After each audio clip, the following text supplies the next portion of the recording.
ప్రకారం భక్తులంతా కూడా ముందుకు వచ్చేసారు. మీరు నో టోకన్ నో దర్శనం అని చెప్పారు.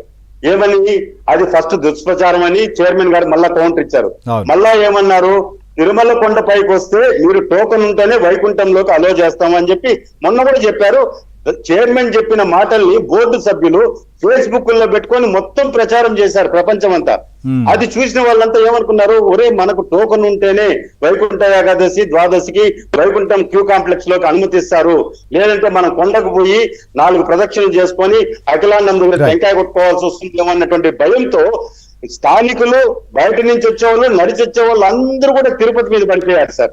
తిరుపతిలో ఉన్నటువంటి 9 సెంటర్లలో అధికారులేమో పగడ్బందీగా ఏర్పాట్లు చేశారు. వాళ్ళ లోపం లేదండి. కానీ మీరు ప్రకటించిన తీరులో, విధానంలో ఒక ప్రకటన చేయాలంటే 1-10 సార్లు ఆలోచించి చేయాలి సార్. ఈ రోజు భక్తుల్లోకి వెళ్ళిపోయింది ఈ ప్రకటన, సోషల్ మీడియాలో పెట్టేశారు బోర్డు సభ్యులు.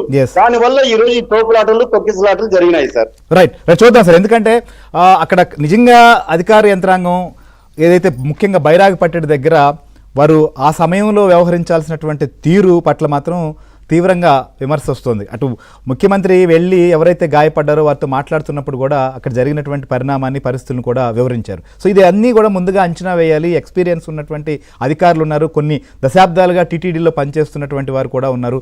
వారందరూ కూడా ఎప్పటికప్పుడు పరిస్థితిని తెలుసుకొని